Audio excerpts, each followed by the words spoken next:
Buenas tardes a todos y a todas. Bienvenidos a esta sesión de el 24 horas de paz en español, edición 2015. En esta sesión vamos a tener a Carlos Rojas desde Costa Rica, que nos va a estar hablando sobre mejores prácticas para SQL Server en ambientes virtualizados.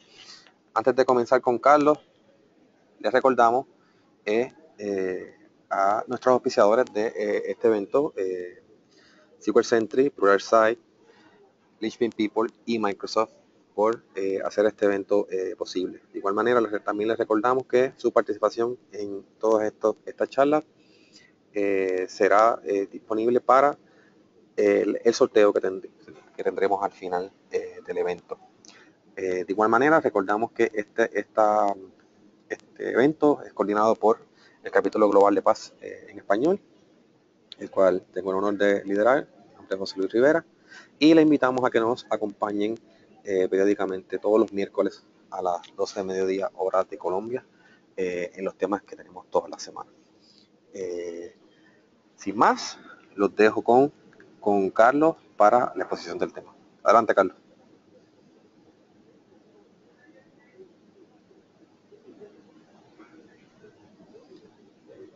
Carlos, te escucho. Hola, mucho gusto estar con ustedes. Vamos a hablar en esta charla sobre las mejores prácticas con SQL Server en ambientes virtualizados. Mi nombre es Carlos Rojas. Tengo ya pues una buena cantidad de tiempo de estar trabajando con SQL Server. Soy MVP en SQL Server también hace, digamos, una cierta cantidad de años, ya en 14 años de estar como MVP.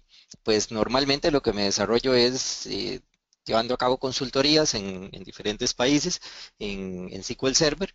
También pues nos toca trabajar en toda la parte de virtualización, la parte de Hyper-V, la parte de soluciones de colaboración y soy el administrador y el fundador del grupo de usuarios de SQL Server en Costa Rica. Ahí está la dirección del grupo de usuarios de SQL Server en Costa Rica. Cualquier duda que tengan después de esta charla, con mucho gusto. Si ingresan ahí a la parte de contáctenos, es a mí al que me llegan los correos. Entonces, si no nos diera tiempo de responder las dudas aquí en el tiempo que tenemos establecido para la charla, con mucho gusto me las pueden hacer llegar por ahí y estaríamos respondiéndoles. Si, como vamos a ver, pues uno de los temas más importantes que tenemos hace ya una cierta cantidad de tiempo es precisamente el concepto de consolidación. Bueno, se nos había vuelto un poco difícil, ¿verdad? Toda la parte de administración, puesto que normalmente estábamos acostumbrados a que cada vez que teníamos un nuevo sistema o una nueva aplicación, pues generalmente incorporábamos un nuevo servidor, muchas veces un nuevo servidor de base de datos, un nuevo servidor de aplicación, lo cual hacía que se nos complicara enormemente, ¿verdad? La administración, porque generalmente cada vez habían más sistemas, cada vez habían más usuarios, pero generalmente nosotros en TI éramos los mismos. Entonces la cantidad de trabajo se iba multiplicando y ahí pues comenzamos a ver que debíamos buscar métodos en donde fuera un poco más fácil la administración, en donde pudiéramos optimizar los recursos que teníamos, en donde pudiéramos aprovechar mejor esos recursos. Entonces entramos a un concepto muy interesante que es el concepto de consolidación. Cuando hablamos de consolidación, entonces hablamos básicamente de la posibilidad de tener unidades, ¿verdad? Unidades separadas, unidades pequeñas, que se conviertan precisamente en unidades mayores, más eficientes, en este caso, más estables. En el caso, ¿verdad? Digamos, en específico de TI, pues hablamos precisamente en que hay una mayor aumento y una mejor utilización, digamos, de los recursos. Hablamos de características como la estandarización, que eso es muy, muy importante. La posibilidad, digamos, de tener una reacción más rápida hacia las solicitudes que se nos hacen. Y pues también algo que está muy de moda y que es muy importante ahora, pues el concepto de Green IT, ¿verdad? Digamos, menos consumo de energía, menos consumo de aires acondicionados, etcétera, lo cual pues redunda en costos que se van a ahorrar a nivel, digamos, de empresa y costos también a nivel operativo, en donde nosotros se nos va a facilitar un poco más la administración. Uno de los temas que se utiliza comúnmente cuando se habla de consolidación es precisamente la virtualización. Cuando hablamos de virtualización, pues básicamente la idea es tener una capa adicional, una capa que me abstrae a mí en este caso digamos, de estarme preocupando generalmente por digamos, un área, digamos, un área de hardware, un área, digamos, de discos, etcétera, y que para mí, en este caso, sea transparente los sistemas operativos que vamos a ejecutar ahí, los servicios que vamos a ejecutar, ¿verdad? Y que me permita tener, digamos, esos componentes que vamos a tener corriendo ahí aislados unos de otros. Entonces, aunque estamos hablando de que estamos consolidando, sin embargo, cada uno de los componentes que vamos a tener virtualizados, pues tienen su propia estructura, tienen su propia identidad, lo cual nos permite administrarlos también en forma independiente. Entonces, cuando hablamos precisamente de consolidación y virtualización, hay cosas que tienen en común, cosas que tienen, cosas que los hacen diferentes también. Cuando hablamos de consolidación, siempre hablamos de reducir, de fusionar, ¿verdad? Dependiendo, digamos, de la estrategia que vayamos a utilizar. Normalmente incluye, pues, licencias, procesos, infraestructura y personas a la hora que participar en ese proceso de consolidación, ¿verdad? Es útil, digamos, en lo que es apoyo en aplicaciones heredadas hasta cierto punto, ¿verdad? Porque muchas de esas aplicaciones necesitan una cierta infraestructura porque ya venía ya desde que fueron creadas y en ciertos momentos, pues esa conciliación requiere también algún cambio en la organización. En el caso de virtualización, ¿verdad? Podría o no podría reducir lo que tenemos actualmente. Podría ser que esa planificación que nosotros vamos a llevar a cabo, ¿verdad? Debe hacerse con cuidado, debe hacerse bien estructurada, pensando, por ejemplo, en temas como almacenamiento, para lo que es, digamos, facilidad de transporte de nuestros componentes y además de eso, pensando en todo lo que se refiere a alta disponibilidad. Funciona muy bien desde el punto de vista de aplicaciones heredadas, porque en realidad podemos tomar una infraestructura física que tenemos en este momento y podríamos mapearla muy parecido en un ambiente virtual, lo que hace que acá de los cambios en realidad sean pocos los que se llevarían a cabo. Requiere pues conocer un poco de los conceptos como tal de virtualización y desde el punto de vista de administración a nivel de TI pues relativamente es poco invasivo porque si trasladamos nuestra infraestructura a un área virtual, pues desde el punto de vista administrativo, relativamente es poco los cambios que vamos en este caso a obtener. Ahora, dependiendo del problema que tengamos en cierto momento, ¿verdad? La consolidación y la virtualización, pues nos van a ayudar a cosas en común, nos mejoran la eficiencia en la utilización de recursos, mejoran, digamos, el control y la gestión y obviamente nos reduce ahí costos en general. Ahora, cuando se habla de consolidación, no necesariamente quiere decir que vamos a tener virtualización y que por eso va, digamos, a tener un éxito. Podríamos hablar de consolidación de múltiples equipos físicos en un equipo más grande que se adquirió, digamos, para ese objetivo. Igualmente, el hecho de que nosotros utilicemos mucha virtualización no quiere decir necesariamente que eso implica una consolidación automática. Podríamos tomar, como les decía, la infraestructura que tenemos física en este momento y mapearla al área de virtualización y no necesariamente estamos en ese caso consolidando, sino que estamos migrando nuestra infraestructura de física a virtual pero no estaríamos necesariamente con eso obteniendo el concepto de consolidación. Por eso es importante pues analizar cada uno de los casos. En este caso, bueno, con SQL Server, ¿qué opciones, verdad, tenemos nosotros para trabajar? Bueno, yo tengo múltiples servidores de SQL Server con múltiples bases de datos. Cada uno pues requiere su administración, cada uno requiere su administración del sistema operativo, de parches, ¿verdad? De todo ese tipo de cosas. Entonces, ¿qué podemos hacer? Pensando en consolidación con SQL Server. Bueno, nosotros podríamos tener una única instancia de SQL Server con una única base de datos y podríamos tener múltiples esquemas dentro de esa base de datos.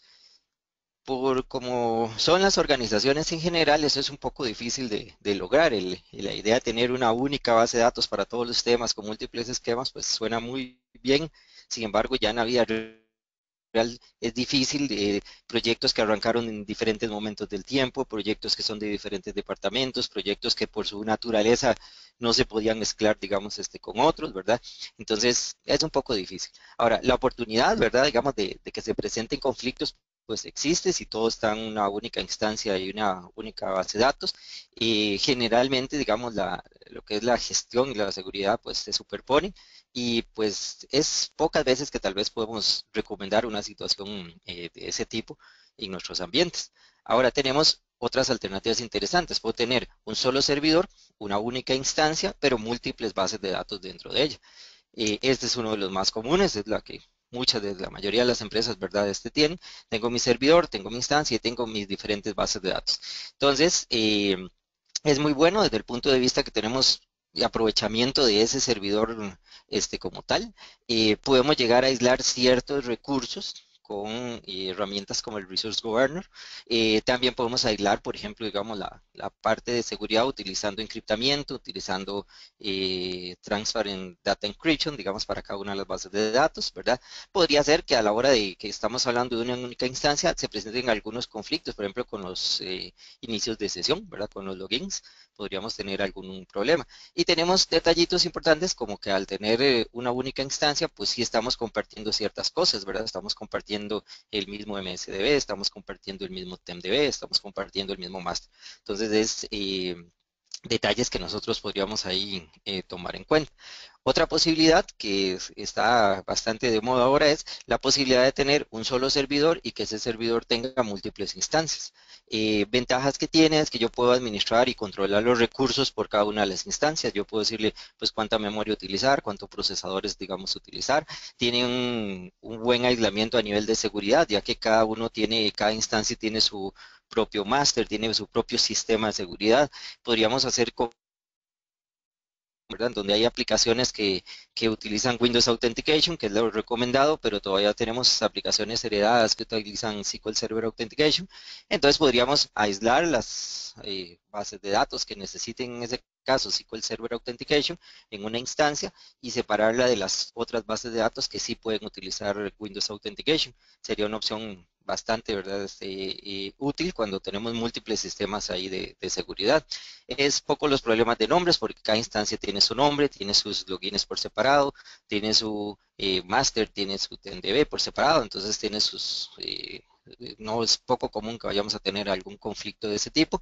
Es bastante flexible y pues nos da hasta otro tipo de ventajas como hasta tener múltiples versiones de SQL Server en el mismo servidor. Ahora, la otra posibilidad, ¿verdad? Que tenemos ahí es ya pensando en el concepto de virtualización, pues que tenemos múltiples tecnologías con las cuales podemos trabajar.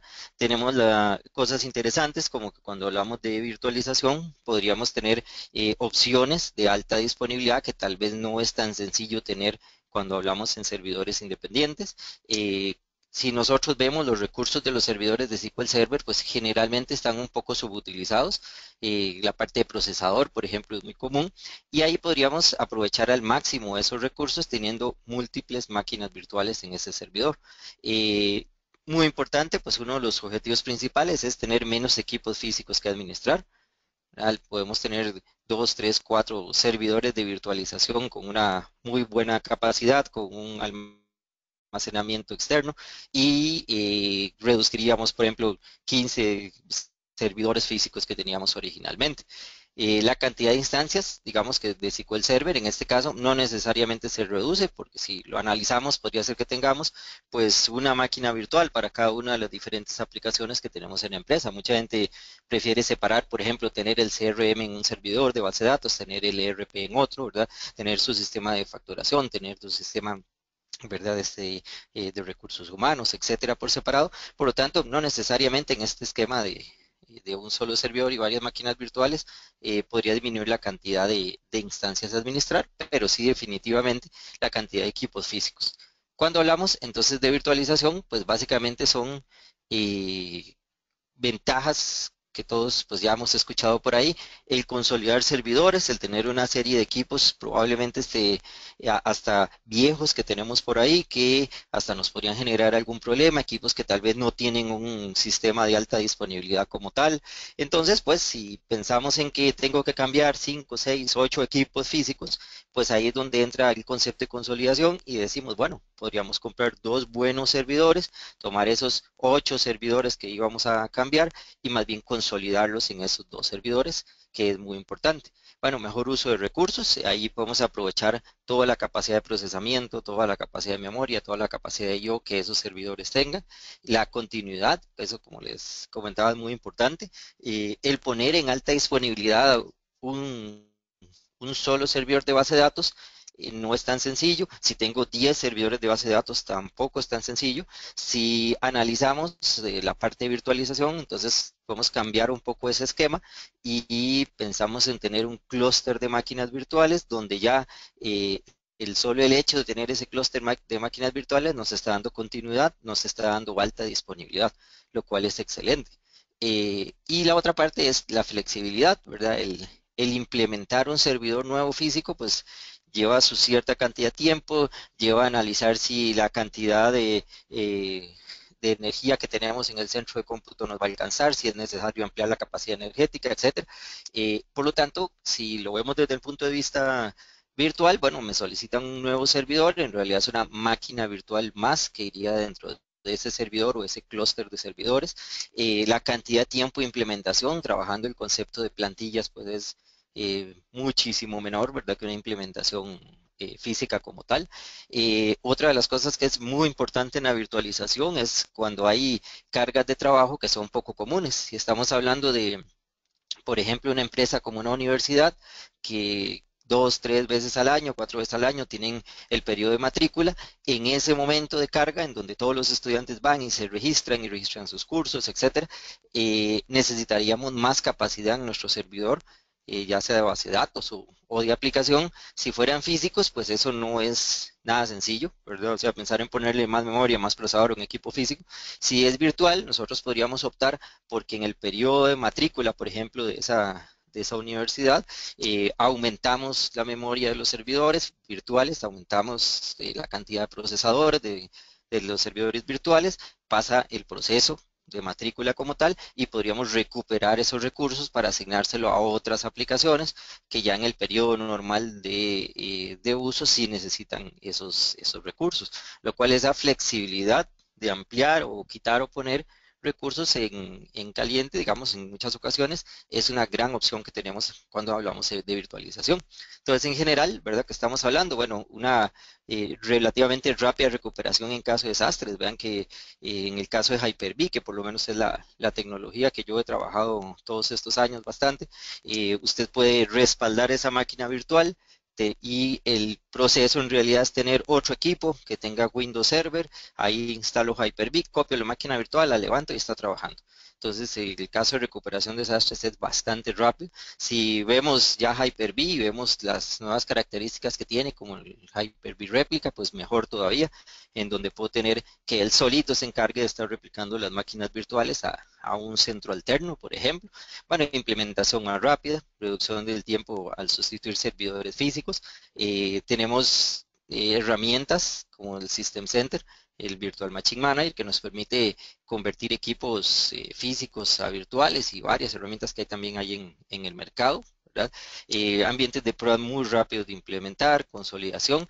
También hay beneficios importantes en la parte de licenciamiento. Microsoft tiene esquemas en donde no es lo mismo tener múltiples servidores físicos a tener, por ejemplo, digamos, un solo servidor de Hyper-V con virtualización habilitado. El ejemplo más clarito es la versión Data Center, que la versión Data Center tiene número ilimitado de máquinas virtuales que se pueden implementar, lo cual es una excelente opción desde el punto de vista de licenciamiento y obviamente reducción en equipo, en hardware como tal y en costos de mantenimiento de ese hardware como tal.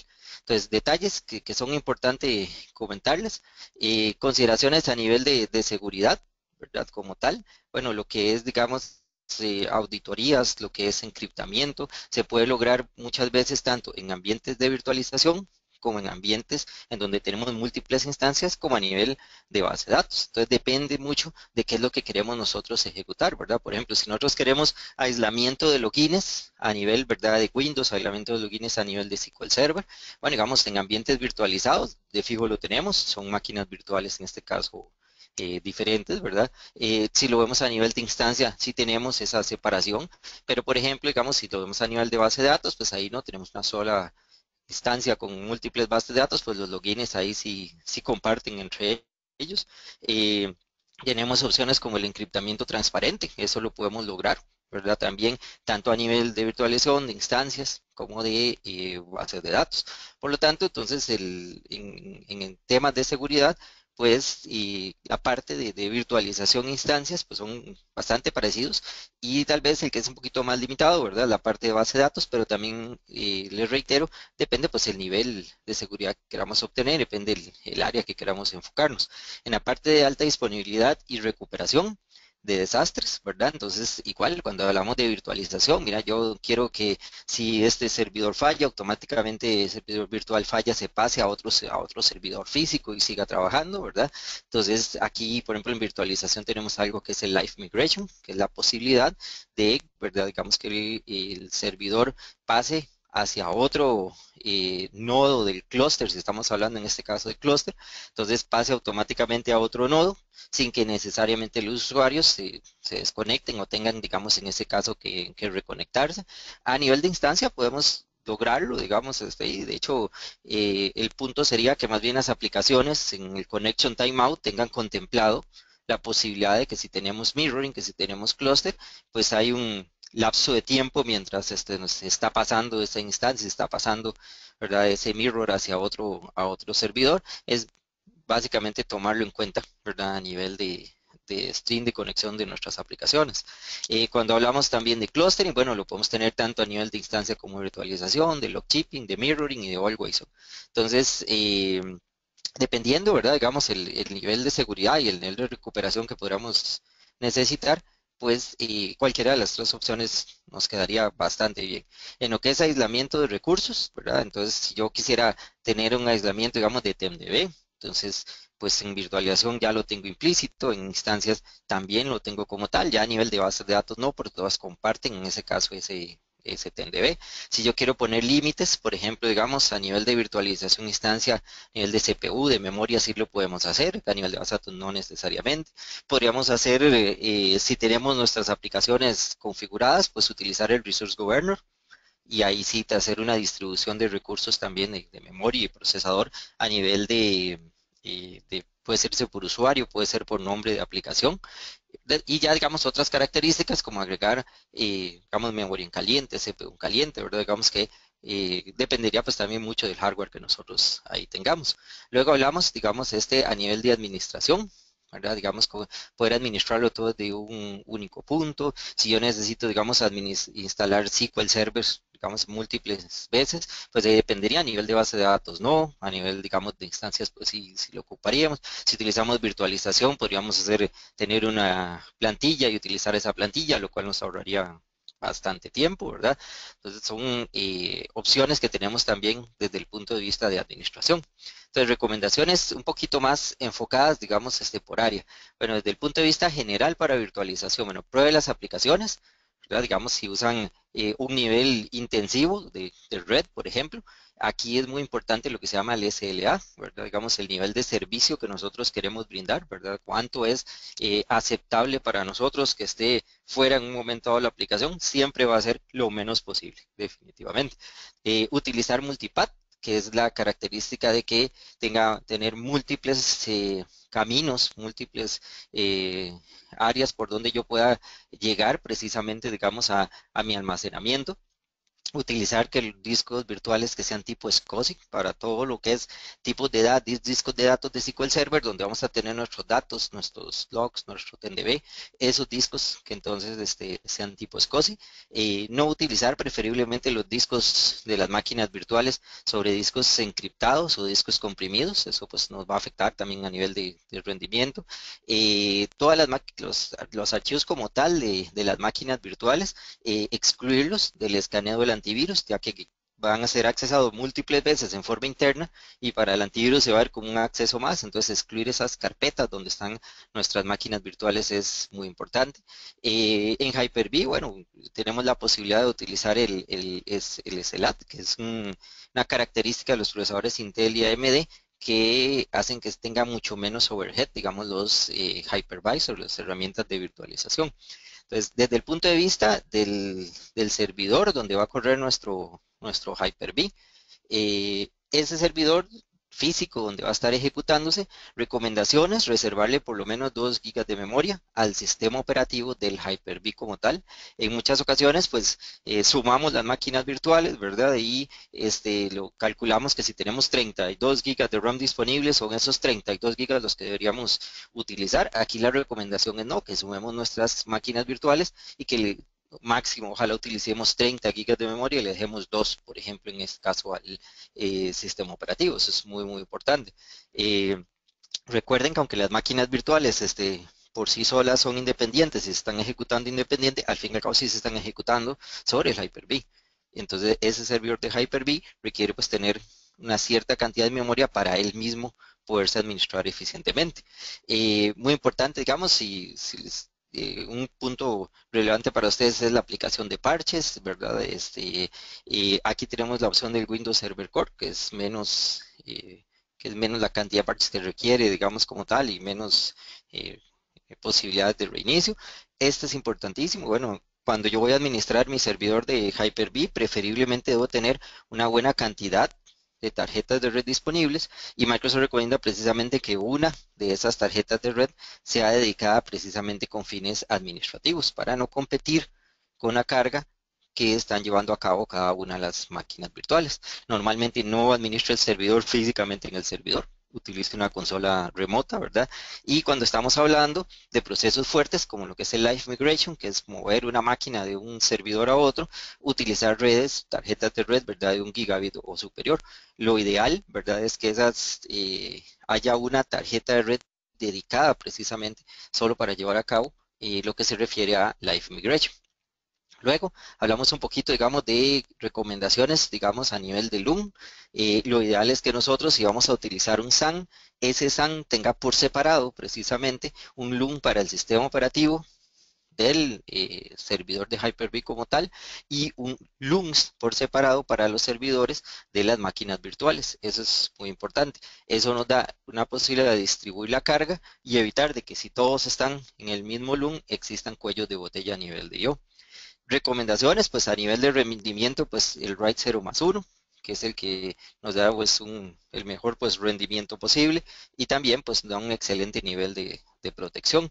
Si tenemos equipos que tienen sus discos duros físicos, pues esas se dejarían para los nodos del clúster y esos nodos precisamente ahí almacenaríamos el sistema operativo como tal del equipo y podría almacenarse también cierta información de las configuraciones de las máquinas virtuales, siempre dejando precisamente los discos duros de datos y todo eso en el SAN.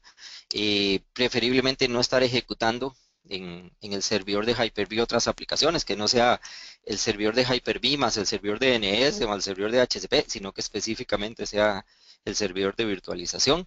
Y si pues por alguna razón tenemos que utilizar el Hyper-V Manager o el Virtual Machine Manager, no dejar sesiones activas porque están consumiendo recursos en el servidor como tal. Si vemos cada una de las servidores virtuales que vamos a tener nosotros ahí, esos servidores, la recomendación es que se comuniquen en forma individual precisamente para evitar este cuello de botella. Entonces ahí vamos a tener la posibilidad de asignarle una tarjeta de red individual a cada uno de los sistemas operativos GETS, los que están las máquinas virtuales como tal.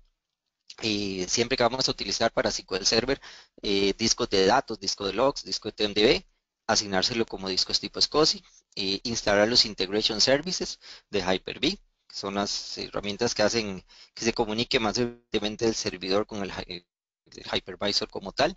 Si se van a utilizar, ¿verdad? Digamos, discos de longitud fija, pues una de las recomendaciones precisamente es el tamaño de ese disco duro, que es tomando en cuenta que se llevan a cabo actualizaciones, tomando en cuenta que se llevan a cabo instalación de parches, bueno, si ahí se instala algún otro tipo de aplicación, tomar en cuenta pues un tamaño mínimo más precisamente, digamos, el tamaño de la memoria, pensando en que siempre se tiene, digamos, ahí la opción de que si hay un dump, entonces que exista la cantidad necesaria para que se almacene ese dump en cierto momento.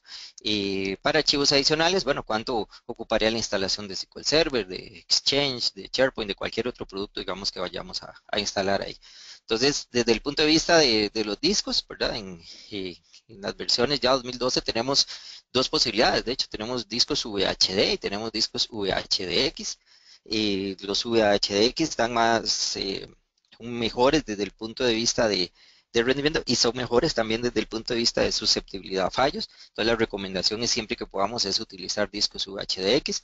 Esos discos virtuales que estén conectados a una tarjeta SCSI. Podemos usar discos Pastrock que se conectarían directamente al storage o podríamos utilizar Fixed Size, digamos, para las máquinas virtuales que vamos a estar hospedando. Ambos tienen sus pros y sus contras, ¿verdad? Por ejemplo, las máquinas virtuales que utilizan discos VHX, pues son más fáciles de mover que las que utilizan en este caso Pastrock. Tiene la ventaja que le podemos hacer snapshot, tiene la ventaja que podemos hacer export, tiene ciertos detalles, ¿verdad? Importantes que hay que tomar en cuenta. Lo importante es que tal vez sí sean discos de longitud fija, que, eso es, que sean fixed size. Obviamente, pues si tenemos la posibilidad que nuestro storage trabaje con SSD, pues mejor también. Los discos de estado sólido tienen un nivel de IOPS muchísimo más alto, por lo tanto los tiempos de respuesta de leer nuestras máquinas virtuales y trabajar con nuestras máquinas virtuales, pues va a ser mucho mejor. Y que más que SQL Server, que es pues una de las aplicaciones más intensivas de IO que podríamos nosotros implementar. En cuanto a iSCSI, ¿verdad? Las recomendaciones normales para redes, utilizar, por ejemplo, digamos, Jumbo Frames para que sea un tamaño más grande de frame y nos ayuda a que sea más, no haya cuellos de botella en ese sentido. Utilizar redes, en este caso, dedicadas para iSCSI, no tener una tarjeta donde estamos conectándonos al storage con iSCSI y que esa misma tarjeta la utilicen las máquinas virtuales, sino que sea una tarjeta, en este caso, independiente. Si vemos que hay servicios que en las tarjetas red de la iSCSI no estamos utilizando, deshabilitar, por ejemplo, el file sharing y todo eso, digamos, para que no tenga ningún problema. Luego, ¿verdad? Utilizar iSCSI en el servidor como tal de Hyper-V y utilizar el iSCSI también en los servidores en las máquinas virtuales que tenemos. Adicionalmente a este ambiente, que es el que conocemos nosotros en Hyper-V, aquí tenemos pues varios conceptos, ¿verdad? Hay un concepto en donde hablamos pues de tener ambientes virtualizados y tener, digamos, nubes, y tenemos entonces Hyper-V como una muy buena herramienta para lo que son nubes privadas, en donde tenemos nuestros servidores en nuestra empresa, ahí es donde vamos a poner nuestras máquinas virtuales, ahí las vamos a configurar como tal. Tenemos también pues el concepto de nubes públicas y ahí entra precisamente el concepto de poner un SQL Server también en un ambiente tipo Windows Azure. Entonces ahí hablamos un poco de que hay ciertas recomendaciones si nosotros vamos a utilizar también nuestros servidores en Windows Azure, pues por ejemplo, digamos el tamaño de máquinas virtuales, ¿verdad? Eso es importante, bueno, máquinas de S3 o superior para Enterprise Edition, de S2 superior para Standard Edition. De hecho, ahora en Azure está cambiando constantemente, ahora hay pues más niveles de máquinas, ahí lo vamos a ver dentro de un momento. En lo que es almacenamiento, bueno, dentro del almacenamiento de Azure tenemos lo que es el Premium Storage, que son discos más rápidos, son discos SSD. Mantener, digamos, la máquina virtual en la misma región que el Storage Account, que es el que asocia precisamente la parte de almacenamiento. Si vamos a utilizar redundancia, pues depende de lo que queramos llevar a cabo, utilizar esa redundancia, pues desde el punto de vista de rendimiento es mejor deshabilitar que no sea geográfica esa redundancia. A nivel de discos, pues por lo menos lo mínimo sería separar un disco con blocks y un disco para datos ITMDB, no utilizar, digamos, el sistema operativo, el disco del sistema operativo, los discos temporales que tienen las máquinas en Windows Azure para las bases de datos. Eh, los discos, en el momento que se le asignan a una máquina virtual, uno le puede indicar si tiene caché a nivel de lectura. Para datos ITMDB es una buena práctica, para de logs en este caso no. Y algo muy interesante es que nosotros vamos a configurar los discos ahí en Azure y esos tienen una cierta cantidad de IOPS, digamos por segundo, de IO por segundo asignados. Nosotros dentro de las recomendaciones es utilizar stripe sets y esos stripe sets dentro del sistema operativo lo que hacen es siempre las recomendaciones normales, formatear los discos con los allocation unit ahí recomendados. ¿Qué cosas podemos recomendar también a nivel de IO como tal, verdad? De nuestras bases, llenar el sistema operativo de ceros, por ejemplo, los archivos cuando se crean, el crecimiento automático, entonces dar digamos, a nuestros estar creciendo comúnmente. Cuando se instala y se utiliza una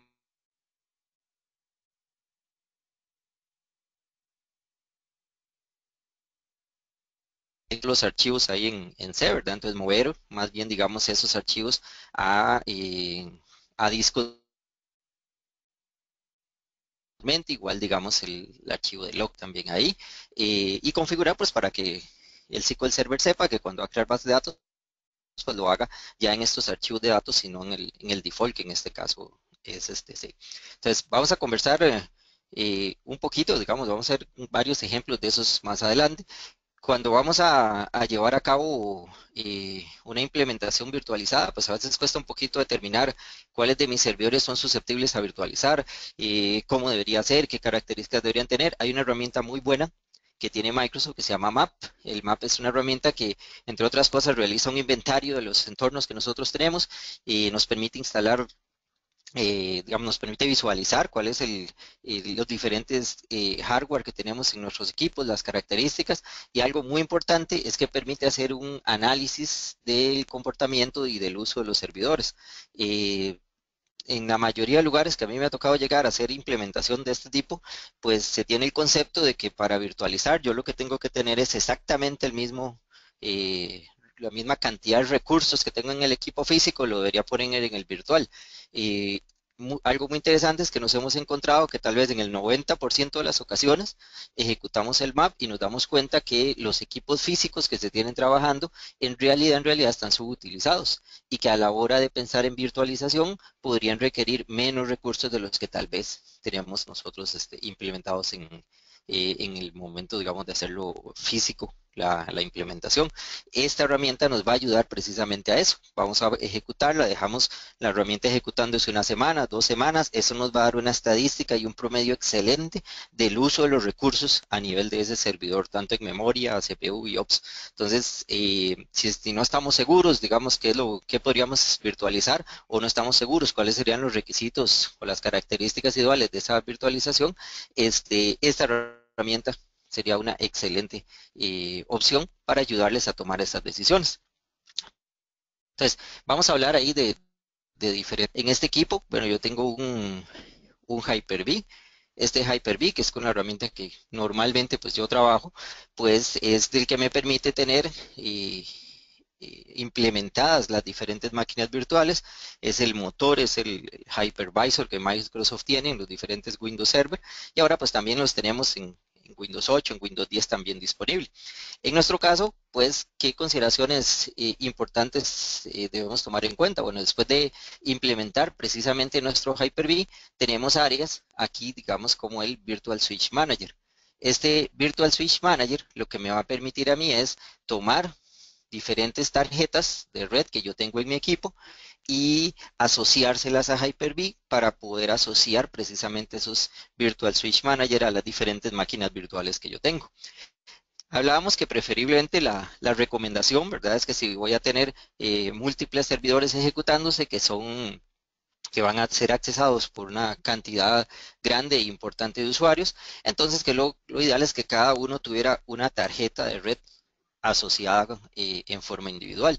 Si vamos a la recomendación más ideal todavía, es que yo tenga múltiples tarjetas de red, pero que a nivel del sistema operativo hagamos un team, hagamos un equipo. Entonces yo tengo 4 tarjetas de red, entonces yo podría hacer un team de 2 tarjetas de red y otro team de 2 tarjetas de red.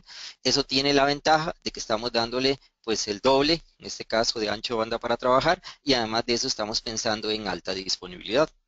¿Cuál sería la idea? La idea es que a la hora de presentárselo, en este caso, a Hyper-V, para Hyper-V sería transparente si abajo hay 1 o 2 tarjetas, él lo vería como una sola tarjeta y crearíamos un switch asociado precisamente a esa tarjeta, que en realidad por debajo son 2, 3, 4, etcétera, digamos, dependiendo del team que se vaya a formar. Eso, como les reitero, nos daría la ventaja de tener el más ancho de banda disponible y, muy importante, alta disponibilidad. Ahora, cuando venimos aquí, pues básicamente lo que le podemos decir es qué tipo de tarjeta vamos a utilizar en Hyper-V. Bueno, una privada es para que se comuniquen solo las máquinas virtuales. la internal es para que se comuniquen las máquinas virtuales con el equipo físico como tal. Y tenemos también lo que es el external, que es el que en este caso tal vez nos interesaría. Al decirle que queremos crear un nuevo switch virtual, él lo que me va a mostrar es las tarjetas físicas que el servidor tiene disponibles. Que ahí, le reitero, si hacemos un team, lo que me mostraría pues sería el team que hayamos nosotros creado ahí con el sistema operativo. Aquí la idea sería precisamente tener preferiblemente un virtual switch para cada una de las diferentes cargas de trabajo que vayamos a tener. Por ejemplo, si vamos a tener múltiples servidores de SQL Server, pues podríamos tener múltiples virtual switch, dependiendo pues, de la cantidad de tarjetas de red que tenga nuestro servidor. Y ojalá podamos asignarle a cada uno de nuestros servidores de SQL Server, pues un camino diferente para salir, para que no compita a nivel de red con los otros servidores que tenemos disponible. Otra ventaja de estos virtual switch es que yo puedo tener dentro del mismo servidor de virtualización servidores que tal vez no requieren tantísima carga, que los utilizamos ahí para otras tareas que tienen poco uso, digamos que son igual de importantes, pero no tan críticos a nivel de procesamiento de red. Y entonces lo que podríamos hacer es tener un virtual switch, y un mismo virtual switch lo podríamos asociar a varias máquinas virtuales. Esas que sabemos que también no necesariamente son de carga intensiva de red. Ahora, las máquinas que sabemos, como las de base de datos, que sí son de, traen muchísimos datos, envían muchísimos datos, esa es la recomendación, es que estuvieran precisamente asociadas a un virtual switch independiente que por ende está asociado a una tarjeta o a un team como tal. Entonces aquí, por ejemplo, tenemos varios, ¿verdad? Algunos que están asociados a tarjetas físicas, bueno, otras para pruebas. Es muy útil también, por ejemplo, digamos las private para hacer pruebas entre las máquinas virtuales. Ahora, estas máquinas virtuales que tenemos aquí, bueno, van a salir por uno de esos virtual switch, y nosotros le vamos a asignar lo que son precisamente los discos duros donde van a almacenar la información.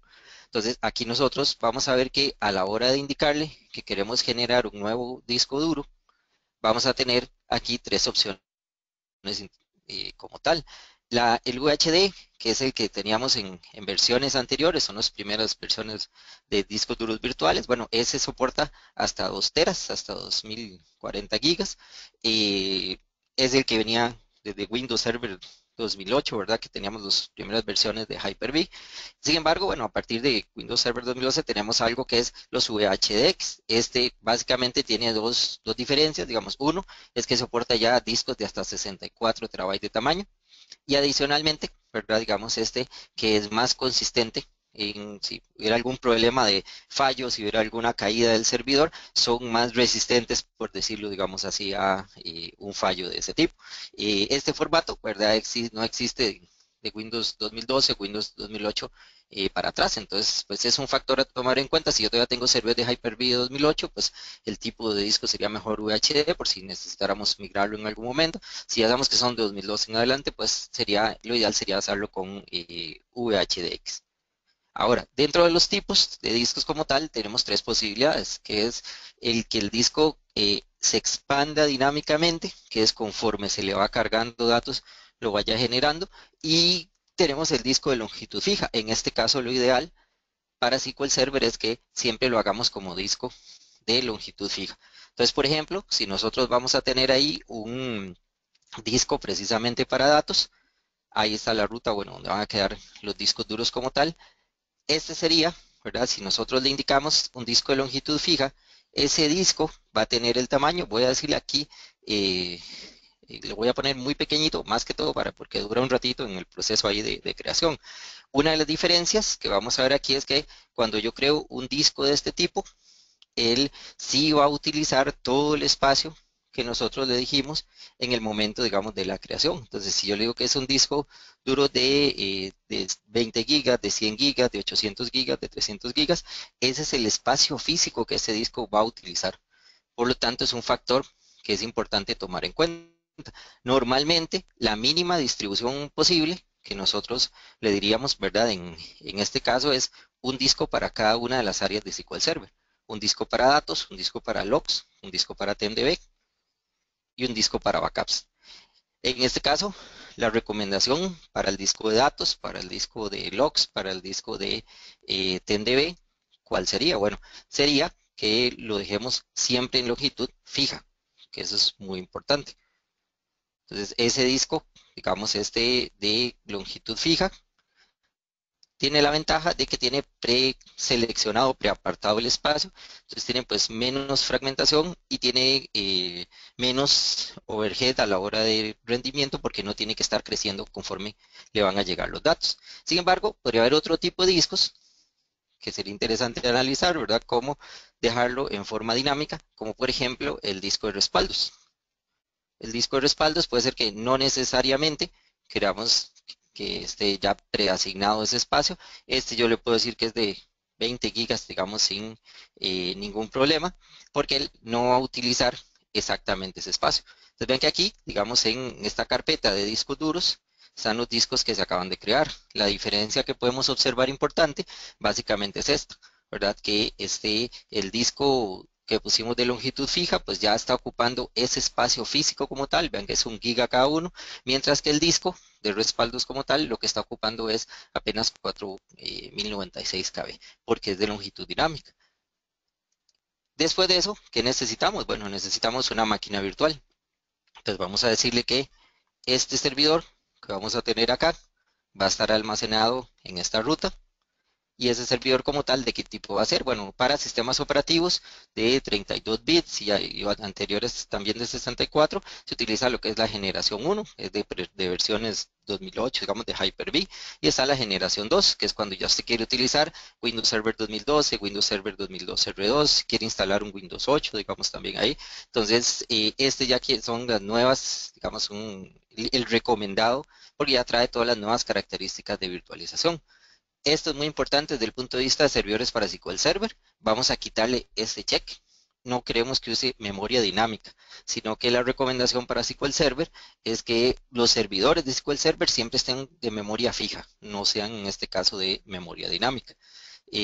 Vamos a decirle a qué switch se va a conectar. Entonces vean que aquí nosotros le podemos decir a cuál de los switch existentes es que esta máquina virtual se va a conectar.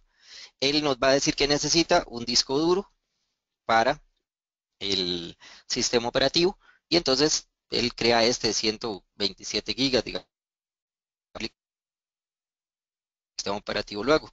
Ahora, ¿qué hacemos con esa máquina virtual, verdad? Como tal, nos venimos aquí a Settings y le vamos a decir que queremos agregarle otras tarjetas SCSI. ¿Hasta cuántas tarjetas SCSI? Bueno, le podemos nosotros ahí asignar. Vean que le podemos asignar hasta 4 tarjetas SCSI. Entonces usted dice, ¿para qué vamos a asignarle tarjetas SCSI? Bueno, porque una de las recomendaciones es que cada uno de los grupos de discos que vamos a utilizar en nuestro servidor de SQL Server tenga un canal exclusivo de comunicación. Entonces le vamos a asignar una tarjeta SCSI a cada uno. Yo vengo a la primera tarjeta SCSI y le digo que ese señor va a contener el disco de datos. Me vengo a la segunda tarjeta y le digo que va a contener logs. Me vengo a la tercera tarjeta y le digo que va a contener TMDB. En este caso, vamos a compartir esa última también con el disco de respaldos para que lo tengamos ahí disponible. ¿Qué otras consideraciones importantes aquí? Procesadores. Bueno, ¿cuánto es el procesamiento que necesitamos para este servidor de SQL Server? Aquí algo importante es la ejecución de una herramienta como el MAP. Eso les va a dar una muy buena idea de lo que ustedes tienen en este momento trabajando, cuánto podría ser lo que requerirían. Si yo tengo un servidor de 8 procesadores, pero ejecuto el map y me dice que lo que estoy ejecutando, utilizando es un 40%, pues ya sabemos que no necesariamente ocupamos esos 8 procesadores. Y a nivel de memoria, como les comentaba, no va a habilitar lo que es dinámico, sino que sea, digamos, a nivel fijo, para que no tenga que solicitar SQL Server al sistema operativo de la memoria y que el servidor, digamos, se la haga llegar. Bien, aquí tenemos, bueno, un servidor de SQL Server que se está ejecutando. Ese servidor como tal, pues lo que tiene es una instalación normal ahí de SQL Server. Como podemos ver, eso es lo que veríamos representado con esos 4 discos que nosotros le acabamos de agregar. Lo que veríamos es uno para el sistema operativo y tendríamos un disco de datos, un disco de logs, un disco de backups, un disco de TMDB. Ahora, el que sean máquinas virtuales, juegan pues las mismas recomendaciones que siempre hemos hablado. Si yo me paso a ese, que es el servidor donde tengo lo que son bases de datos, entonces vamos a hablar de que le ejecutamos ahí un chkdsk. ¿Cuál es la recomendación de allocation unit precisamente para nuestro disco de datos. Bueno, básicamente para nuestro disco de datos estamos hablando de 64K. Por lo tanto, vean que esta máquina virtual, así como se está ejecutando, bueno, desde el punto de vista de representación como tal, tiene asignados, ¿verdad? 4 procesadores, aquí los podemos ver, y tenemos asignado en este caso, bueno, 2 GB de RAM. Entonces, esta memoria que está asignada desde el Hyper-V es una memoria de tipo fija y tenemos 4 procesadores específicamente para esta máquina virtual. Eso nos puede ser muy útil también en la parte de licenciamiento, porque también pues, se adquirirían las licencias dependiendo de la cantidad de procesadores virtuales que tendríamos en este caso disponibles. Ahora, cuando vamos a virtualizar, alguna de las cosas que a nosotros nos preocupa un poco, pues es el tema, los temas de rendimiento. Hay una serie de herramientas que nosotros podríamos utilizar. Hay una herramienta que se llama DiskMark. Esta herramienta lo que me permite es hacer pruebas secuenciales, pruebas, digamos, aleatorias sobre el servidor, sobre el disco, digamos, que yo le especifique, para ver, digamos, cómo andan las lecturas y las escrituras a nivel de megabytes por segundo. Entonces, esta es una herramienta como de primera etapa de poder generar, digamos, una información bonita, digamos, en ese caso, por lo menos de tener una idea cómo se están ejecutando esos discos. Eso usted lo podría poner en su servidor físico, captura los datos que va a generarle, digamos, esa herramienta y luego toma esos datos y lo compararía con el servidor, por ejemplo, que tendríamos. Esta es una, digamos, de las herramientas. Esos son unos de los resultados que nos arrojaría, bueno, cuántas lecturas en megabytes por segundo y escrituras, dependiendo, digamos, si es secuencial, si es aleatorio, y eso lo podríamos ejecutar después sobre nuestra máquina virtual para ver precisamente cómo se llevaría a cabo ese rendimiento, para ver si es equivalente o parecido o no a lo que tendríamos en el servidor físico. Igual hay otras dos herramientas ahí muy interesantes, una que se llama SQL.io, que curiosamente es un nombre que no está muy bien, porque en realidad no necesariamente es solo para SQL, en realidad es una herramienta de medición de disco. Esa herramienta lo que me permite es hacer ejecuciones de este tipo, decirle, bueno, yo quiero que me pruebe cómo anda la parte de read, cómo anda la parte de write en este caso, y digamos si es random, si es secuencial, en bloques de 8, en bloques de 64, que para SQL son importantes, ¿verdad? Esta herramienta es bastante útil. Y tenemos otra que simula ya cargas, pero a nivel de SQL Server como tal. Esa se llama SQL IOSIM. Digamos que son procesos también de estrés sobre el sistema de discos, pero más parecido tal vez a los procesos que SQL Server llevaría a cabo. Esas 3 herramientas son gratis, por lo tanto son una muy buena alternativa, digamos, que podemos utilizar para medir el rendimiento antes de que se lleve a cabo, digamos, la migración de nosotros hacia ¿verdad? Ese ambiente virtual. Ahora, el otro escenario que tenemos por ahí es utilizar precisamente, pues, Windows Azure. Esta maquinita que estábamos viendo inicialmente. Bueno, esta está hospedada aquí en este Hyper-V que yo tengo en mi máquina. Esta otra que vamos a ver acá, esta que tenemos en este momento, esta otra está hospedada en Windows Azure. Aquí podemos ver que este servidor a nivel de discos, ¿verdad? Lo que contiene pues es el disco del sistema operativo, y como recomendación entonces tenemos 2 discos en este caso de datos, 2 discos de logs y 2 discos de TMDB. Ahora, podríamos tener solo uno perfectamente bien, no hay problema. ¿Verdad? Aquí parte de lo que quiero mostrarles es que una de las recomendaciones que tenemos ahí en Windows Azure es tener varios discos para que la cantidad de IOPS que nosotros vamos a tener. Ahora, dentro de la máquina virtual, como tal, vean que aquí ahorita nosotros tenemos 2 discos de datos, 2 discos de logs, 2 discos de TMDB.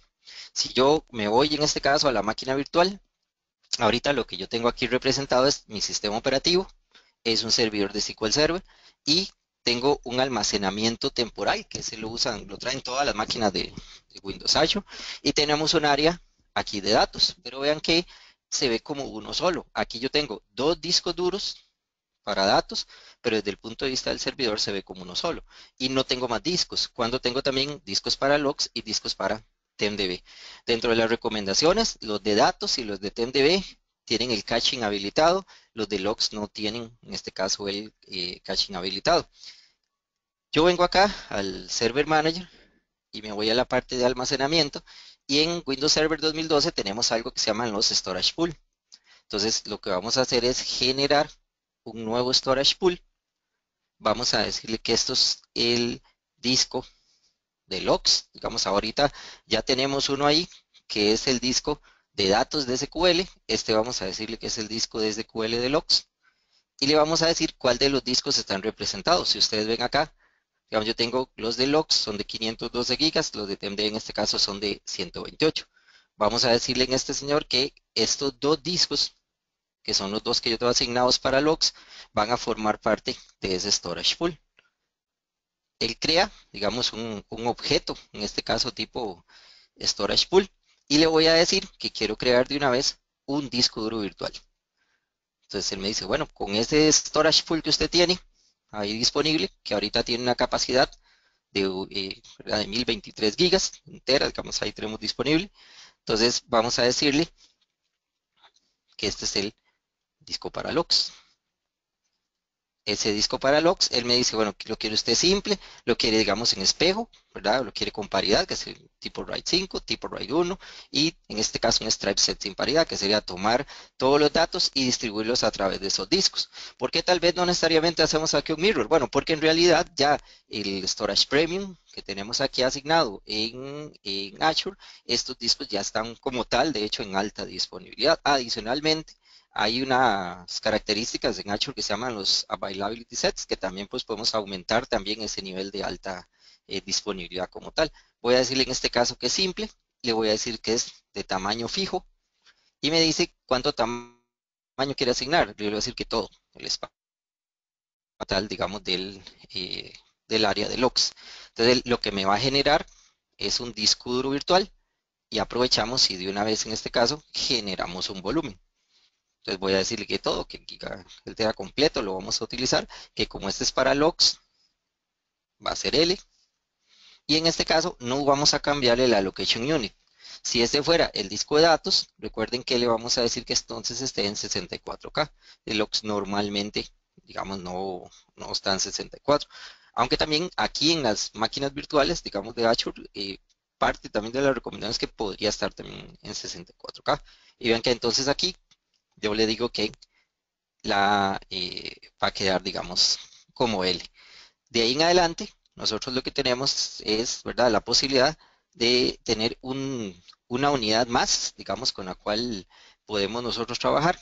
Ya tenemos aquí L asignado y yo puedo venir y decirle que tenemos una carpeta de logs. Entonces, lo interesante es que al hacer esto, aunque yo estoy viendo un disco por debajo, en realidad estoy trabajando con dos discos de los que están en Azure representados. Eso es lo que estoy haciendo es sumando los IOPS, por lo tanto, buscando obtener el mejor rendimiento posible. ¿Qué debo hacer después de eso? Bueno, el SQL Server que se instala, cuando se instala la máquina virtual, se instala pues con los directorios por default en C. Aquí yo voy a venir a las opciones de Database Settings y yo le voy a decir ahora que entonces ya no va a estar en C, sino que en ese base de datos va a ser el área de los datos y en el logs va a ser el área que va a tener de los logs, que es una de las cosas que le cambiamos en este caso de configuración al SQL Server, pues para que él sepa que ahora cuando vayamos a hablar de almacenar bases de datos va a estar acá, cuando hablamos de almacenamiento de logs va a estar en este otro disco, que por debajo entonces representaría básicamente discos duros, ¿verdad? Diferentes y estaríamos aumentando entonces la capacidad de IOPS que tenemos. Ahí tal vez para terminar, nada más para mostrarles, cuando se utiliza, digamos, en Azure, esta máquina que yo les estoy mostrando acá es una máquina que ya tiene SQL Server ahí implementado.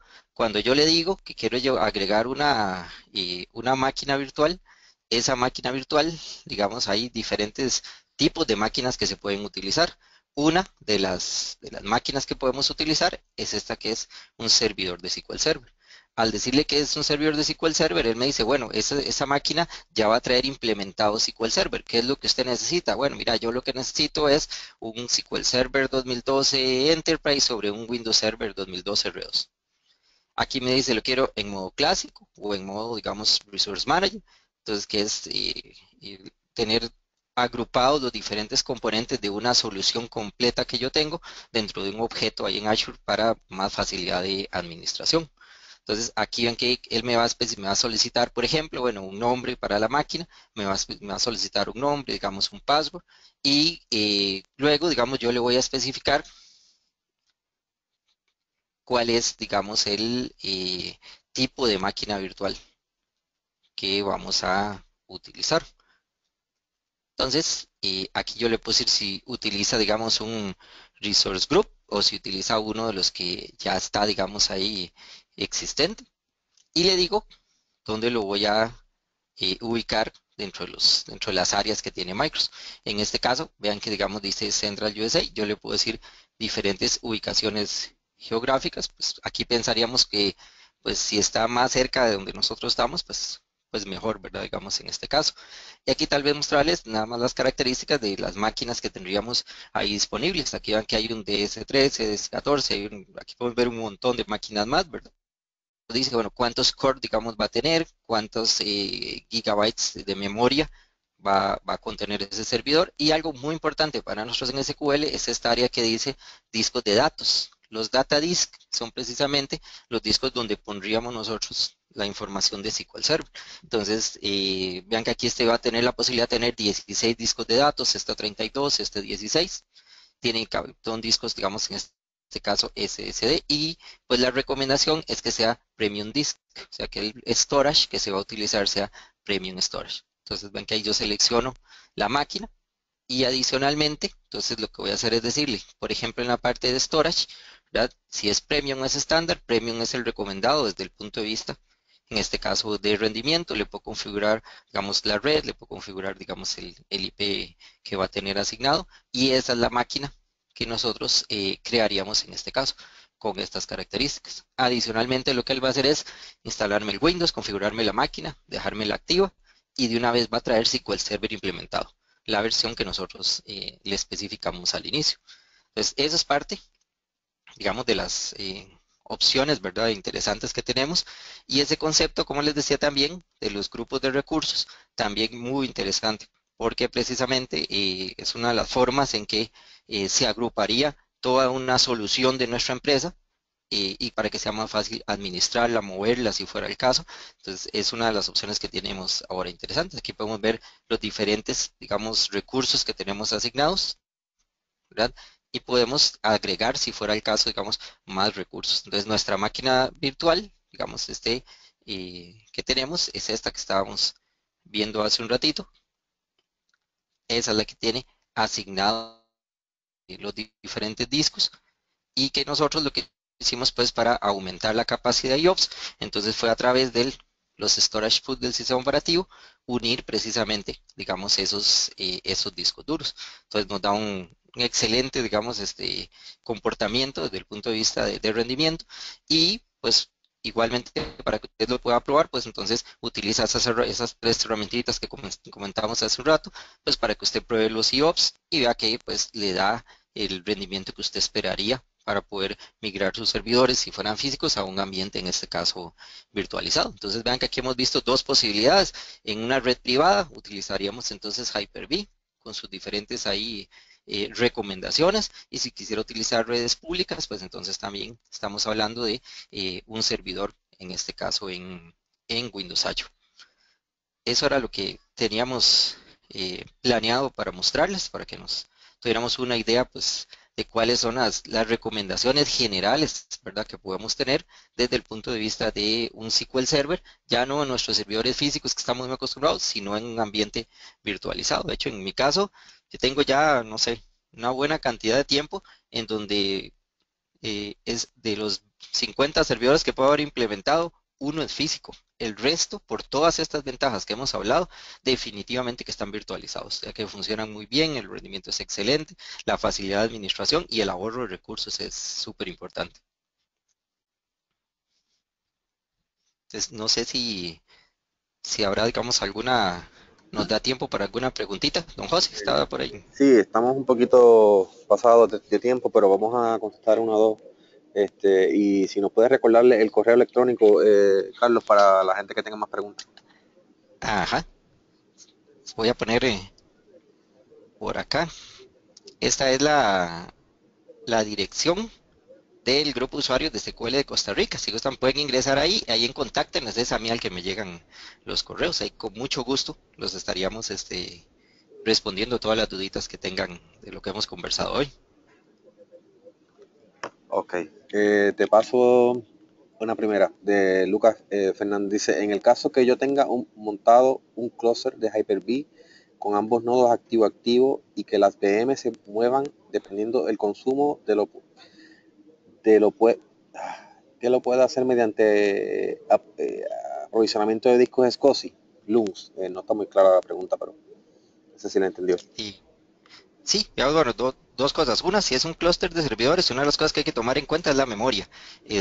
No, ya yo voy a tener, digamos, 5 máquinas en un nodo activo, 5 máquinas en ese nodo activo. Normalmente, si tenemos los servidores de 64 gigas, buscaríamos no asignarle toda la memoria a esas 5 máquinas, pensando en que en algún momento, si fallara el nodo uno, todas las máquinas tendrían que residir en ese caso, ¿verdad? En el nodo 2. Entonces, un factor importante pensando en un activo activo es que la cantidad de memoria disponible, por decirlo de alguna manera, deberíamos pensar que es la mitad de cada uno de los nodos, pensando en que en algún momento, en un fallo completo de uno de los nodos, todas las máquinas residirían en un solo nodo. Entonces, desde ese punto de vista de memoria, sería tomarlo en cuenta. Y desde el punto de vista del LUN, sí, definitivamente la recomendación sería que si yo tengo múltiples máquinas virtuales, preferiblemente cada máquina virtual esté en un LUN independiente para que no compitan entre sí, porque yo llego a muchos lugares donde lo que hay es un solo espacio grandote donde están las máquinas virtuales y en ese mismo espacio grandote están el disco de datos, el disco de logs, el disco de TNDB de SQL Server. Obviamente eso hace que compitan entre ellos y que el rendimiento no sea el ideal. Entonces, una opción podría ser, ¿verdad? Entre otras cosas, pues tener un LUN como mínimo para las máquinas virtuales, sistemas operativos como tal, y un LUN por aparte para datos, ojalá uno para logs, ojalá uno para TNDB. Mientras más caminos haya para llegarle a los diferentes discos, mejor sería el rendimiento. Entonces, preferiblemente, si tuviéramos LUMs independientes, sería la recomendación. Muy bien. Entonces, ¿cuál es la diferencia de tener alta disponibilidad en clúster DB en ambientes físicos o ambientes virtuales? En realidad, digamos, no como tal, la diferencia es que si yo tengo dos nodos de SQL Server y son servidores de SQL Server como tal, tengo un almacenamiento, en ese caso, ¿verdad? Compartido. Bueno, tengo un solo nombre, tengo un solo IP. Tal vez la ventaja clúster es el hecho de que si tengo que darle mantenimiento a uno de los nodos, yo puedo tomar los servicios de SQL Server y moverlo al otro nodo del clúster de SQL Server. Si tengo un clúster de Hyper-V, en realidad lo que tengo virtualizado y en alta disponibilidad es la máquina virtual como tal. Entonces, si ocupara hacerle algún mantenimiento a esa máquina virtual como tal, si no tengo tal vez dónde mover los servicios de SQL Server. Puedo mover la máquina virtual de un nodo de Hyper-V hacia el otro nodo de Hyper-V, lo cual me da alta disponibilidad a nivel de la máquina como tal. Si tal vez lo viéramos como algún mantenimiento específico en el servidor de SQL Server, en ese sentido tal vez es lo que sí no tendríamos, porque el servidor de SQL Server es uno solo. Yo digamos, para hacer algún mantenimiento, sí voy a bajar los servicios de SQL Server como tal. Tal vez es una diferencia entre tener un clúster de SQL Server y un clúster, ¿verdad? En este caso de Hyper-V. Ahora, ¿qué se hace en esos casos? Porque siempre es mejor aprovechar la característica de virtualización. ¿Qué es lo que se hace? Normalmente lo que hacemos nosotros es que tenemos una máquina virtual con SQL Server trabajando, la que está en línea, y tenemos un mirror en el otro nodo si fueran un clúster de Hyper-V, dos nodos, tenemos dos máquinas virtuales. Una de trabajo, digamos que es la que está online, y tenemos un mirroring, o si fuera el caso, un always on, un grupo de disponibilidad en otro equipo. Entonces, si tuviéramos que darle mantenimiento a la máquina virtual de SQL Server, pues básicamente, si es un mirror o un always on, movemos las bases de datos para que queden activas en el servidor de Mirror o de Always On. Ahí sí podemos bajar, subir el servidor, aunque sea, ¿verdad? Digamos, virtual, porque la carga la estaría asumiendo la otra máquina virtual. Entonces, básicamente esa es una consideración que habría que tener, ¿verdad? Digamos, si es un clúster de Hyper-V, lo que está en alta disponibilidad en realidad es la máquina virtual. Cuando es un clúster de SQL Server, serían los servicios de SQL Server los que estarían en alta disponibilidad. Ahora, ¿cómo podemos hacerlo virtual? normalmente lo que hacemos ahora es tener un mirror o tener, digamos, un always on grupo disponible al otro lado. Y entonces, si hubiera que hacer algún mantenimiento a la máquina virtual como tal, nada más movemos las bases de datos hacia ese equipo y pues le podríamos dar mantenimiento sin problema. Excelente. Bueno, Carlos, ya no nos queda tiempo para más. Muchas gracias por tu tiempo, por el tema y nos vemos en la próxima. Les recordamos, Muchas gracias. Ujú. sí, Perdón, ahí muchas gracias a todos los que estuvieron presentes. Ojalá les haya sido de utilidad y esperemos vernos en otro evento de este tipo.